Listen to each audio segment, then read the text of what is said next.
Idea, plan and action. फिर से स्वागत है आपका राम एजुकेशनल हब पर।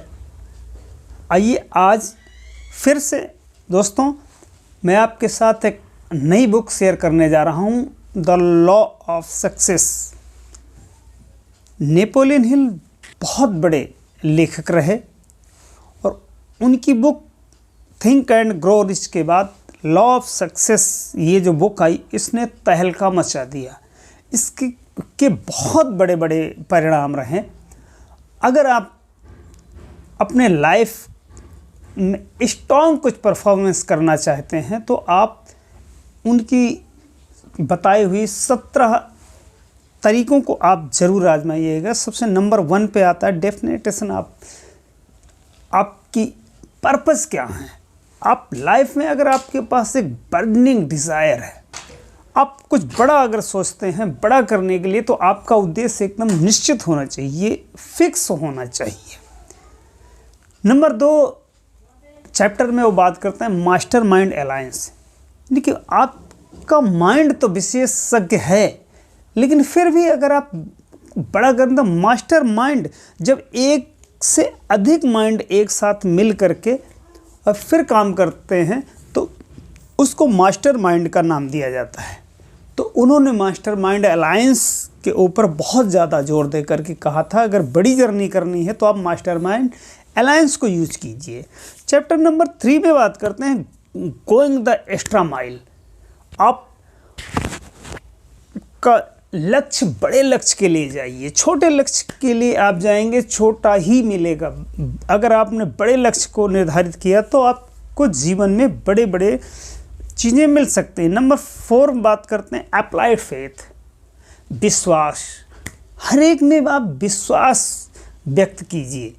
अगर आप फेथ नहीं करते हैं तो फ्रेंड्स, ये कहना गलत नहीं होगा कि आप बहुत ज़्यादा दूर तक नहीं जा पाएंगे। ऐसा मैं नहीं, ऐसा नेपोलियन हिल कहते हैं, क्योंकि उन्होंने इन पुस्तकों को लिखने से पहले 500 से ज़्यादा अधिक लोगों के इंटरव्यू लिए थे। चैप्टर नंबर 5 में बात करते हैं learning from adversity and defeat. आप अपने जीवन में प्रतिकूलता और हार से सीखते रहिए। अगर आप कामयाबी चाहते हैं तो आपको हार से लड़ना होगा, हार के बैठना नहीं होगा। अगले चैप्टर में एक प्लीजिंग पर्सनालिटी, एक मन भावन मुस्कान, एक आपकी ऐसी पर्सनालिटी हो कि आप जिससे भी 2 मिनट बात करें वो आपका हो जाए। Number 7 personal intent. आप एक साथ व्यक्तिगत पहल करने वाले बने। ऐसा ना सोचते रहें कि कोई सामने से आएगा फिर आपसे बात करेगा, आप व्यक्तिगत पहल करें। नंबर 8 में क्रिएटिव विजन, एक रचनात्मक दृष्टि होनी चाहिए। आप कुछ सोच सकते हैं, अगर आप कुछ सोच सकते हैं, क्रिएटिव विजन होना चाहिए आपका। अगर आपका लाइफ में all achievements all earn rich they were the begin in the biggest ideas। आगे चैप्टर में वो बात करते हैं, चैप्टर नंबर 9 में द पॉजिटिव मेंटल एटीट्यूड। आपका जो मेंटल एटीट्यूड होना चाहिए पॉजिटिव, क्योंकि सकारात्मक विचार, अगर आपके माइंड में नकारात्मक विचारों को आपको हटाना नहीं पड़ता, ना ही कहीं से आपको खरीद के लाना पड़ता है। जो पॉजिटिव माइंड सेट आपका हमेशा ही होना चाहिए। चैप्टर नंबर 10 में बात करते हैं एंथुसियाज्म। एंथुसियाज्म, एक आपके पास उत्साह होना चाहिए, हमेशा एक बड़ा उत्साह।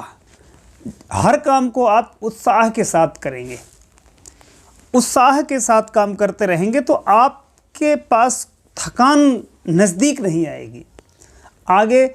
अगले चैप्टर नंबर 11 में वो बात करते हैं सेल्फ डिसिप्लिन। आपके अपने भी डिसिप्लिन होने चाहिए। This is the habit of making decision of forming opinion that the base of factual information. अगर आप इनके ऊपर ध्यान नहीं करते हैं फिर आपको बड़ी कामयाबी नहीं मिल सकती है। नेक्स्ट चैप्टर में बात करते हैं द एक्यूरेट थिंकिंग। थिंकिंग जो आप करते हैं, सोचते तो आप सभी हैं, लेकिन एक सटीक सोच होनी चाहिए। जो आप सोचते हैं वो आपकी सोच सटीक होनी चाहिए। चैप्टर नंबर 13 में बात करते हैं द कंट्रोल्ड अटेंशन। आपका अटेंशन जो हो, एकदम लक्ष्य जो हो, वो एक फोकस भी होना चाहिए आपका, वो लेजर फोकस होना चाहिए, क्योंकि बड़े काम के लिए नियंत्रित ध्यान होना चाहिए। एक होता है फोकस, दूसरा लेजर फोकस। चैप्टर नंबर 14 में बात करते हैं टीम वर्क।